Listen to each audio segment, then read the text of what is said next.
Hello friend, YouTube के channel Ved Prakash learning point में आपका स्वागत है। इस वीडियो के माध्यम से हमारे द्वारा आपको जो भी जानकारी दी जाती है, अगर ये जानकारी आपको पसंद आती है तो आप वीडियो को लाइक ज़रूर करें, चैनल को सब्सक्राइब करें और इस वीडियो को ज़्यादा से ज़्यादा लोगों तक शेयर करें। इस वीडियो में आज हम बात करेंगे जल के महत्व के बारे में। हम इस विषय पर पहले भी चर्चा कर चुके हैं, लेकिन उसके आगे के जो तथ्य हैं वो हम आपको यहाँ पर बताएंगे। तो आइए स्टार्ट करते हैं इस वीडियो को। पहला तथ्य है, सभी सजीवों के लिए जल अनिवार्य है। ये आप सभी लोगों को पता है कि जितने भी सजीव पृथ्वी पर हैं, यानी जिनमें जीवन है, उनको जल बहुत ही आवश्यक है और इसके बिना जीवन जो है संभव नहीं है। अगला पॉइंट है, पृथ्वी पर जल 3 अवस्थाओं में पाया जाता है। कौन कौन सी अवस्थाओं में?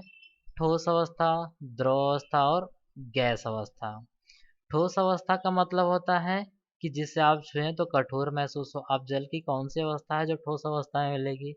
तो वो है बर्फ। क्या है वो? बर्फ है।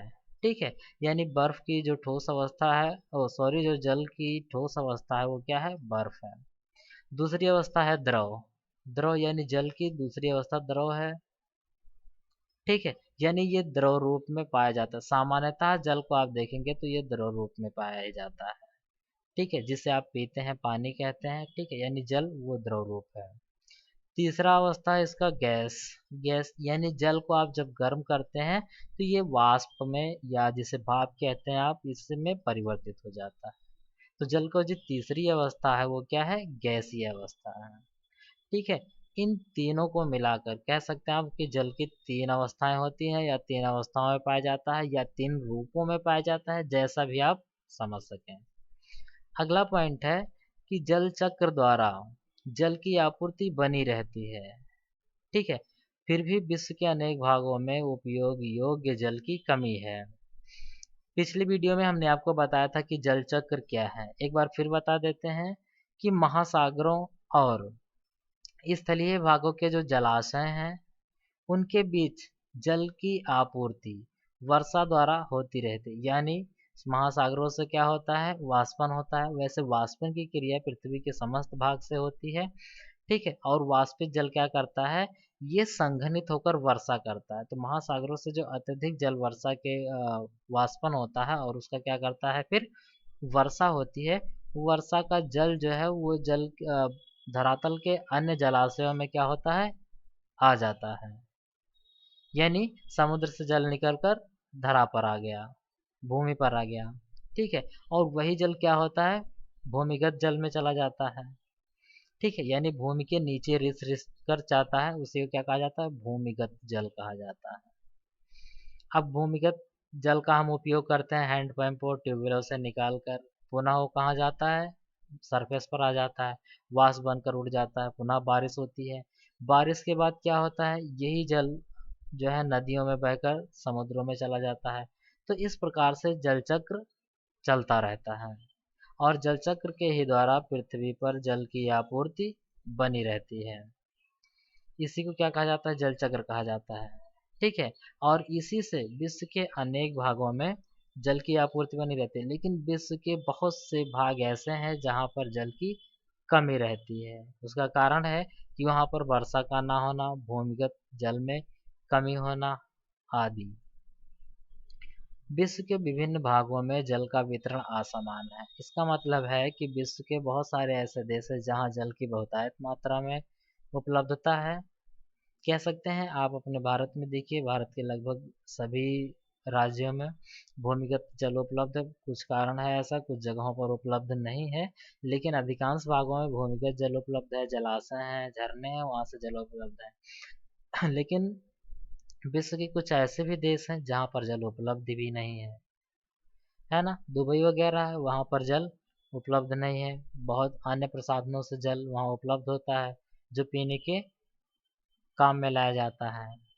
और ऐसा होना, यानी जल का विभिन्न भागों में, विश्व के विभिन्न भागों में कम उपलब्ध होना, ऐसा बहुत हद तक मानव के क्रियाकलाप के कारण ही हो रहा है। आइए आगे देखते हैं। उद्योगों को तेजी से वृद्धि बढ़ती जनसंख्या, सिंचाई की बढ़ती आवश्यकताएं और कुप्रबंधन, ये जल की कमी के कारण है।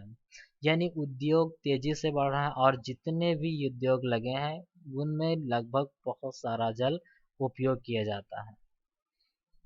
जैसे आप सोच सकते हैं कि यदि आपके पास कोई विद्युत परियोजना लगी हो, ताप विद्युत परियोजना लगी हो, तो ताप विद्युत परियोजना ये जल पर आधारित होता है। यहाँ पर जल को बहुत ज़्यादा मात्रा में उपयोग करके वाष्प में बदला जाता है और बहुत अधिक जल की आवश्यकता होती है। तो यहाँ से भी जल की क्षति होती है। बढ़ती जनसंख्या, जैसे जैसे जनसंख्या बढ़ रही है सभी को जल की अत्यधिक आवश्यकता होती जा रही है।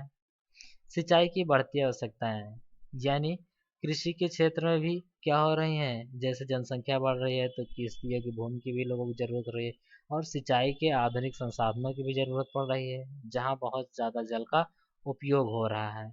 कुप्रबंधन कह सकते हैं, यानी हमारे पास ऐसा कोई प्रबंध नहीं है जिससे हम जल को रिसाइकिल कर सकें। हमारे नल से निकला हुआ जल हमने हाथ धुला और सीधे नाली के द्वारा वो बड़े नाले में बहता हुआ नदी में चला गया। तो जल को हम प्रबंधित भी नहीं कर सकते कि जिस जल का हमने उपयोग किया है वो पुनः जो है भूमिगत जल में वापस मिल जाए। तो ये है जल का कुप्रबंधन, जिसके कारण क्या है, हमें जल की कमी महसूस होती है। हमें पौधों को जल आपूर्ति के समय भवनों और अन्य स्थानों पर स्थित नलों के कारण होने वाले जल की बर्बादी के प्रति जागरूक होना चाहिए। यानी जब हम पौधों को जल लगाते हैं हमें लगता है कि बहुत ढेर सारा जड़ में पौधे के जल डाल दें, उससे क्या होगा, पौधा ग्रोथ कर जाएगा। लेकिन पौधे को जितनी आवश्यकता है वो उतने ही जल को ग्रहण करेगा, बाकी जल क्या होगा, वो वाष्पित हो जाएगा। ठीक है, यानी पौधे को जितना आवश्यक हो, यानी हम ऐसी विधि का उपयोग करें जिससे थोड़ा थोड़ा जितना पौधे को आवश्यकता हो उतना जल उसमें डाल सके। बहुत ज़्यादा जल आपको बहाने की या गिराने की आवश्यकता नहीं है। भवनों में नल लगे होते हैं, वहाँ पर क्या होता है, पानी रिसता रहता है जिसके कारण वो क्या होता है, वेस्ट चला जाता है, वाष्पित जाता है, नालियों में बह जाता है। तो इस प्रकार से होने वाले जल की बर्बादी को हमें रोकना चाहिए और इसके लिए हमें जागरूक होना चाहिए। जल के अनावश्यक उपयोग और अत्यधिक मात्रा में भौम जल का उपयोग करने से बचना चाहिए। आजकल क्या है, सबके घरों में लगभग समरसेबल है। समरसेबल से क्या होता है, बहुत अधिक मात्रा में भूमिगत जल का उपयोग हो रहा है।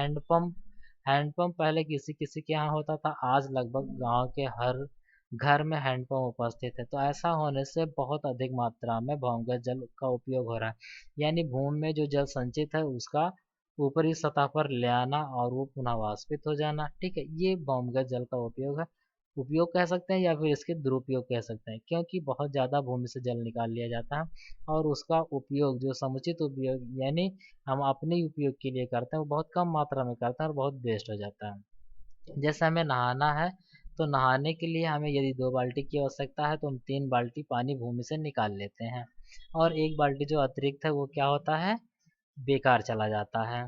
तो इस प्रकार हमें अनावश्यक उपयोग को रोकना है। समय की मांग है कि हर व्यक्ति को जल का उपयोग मित व्ययता से करना चाहिए। मित व्ययता का मतलब होता है कि जितनी आपको जल की आवश्यकता हो उतना ही व्यय करें, अन्यथा ना व्यय करें, जल को बचा कर रखें। यदि पौधों को कुछ दिनों तक पानी ना दिया जाए तो वे मुरझा जाते हैं।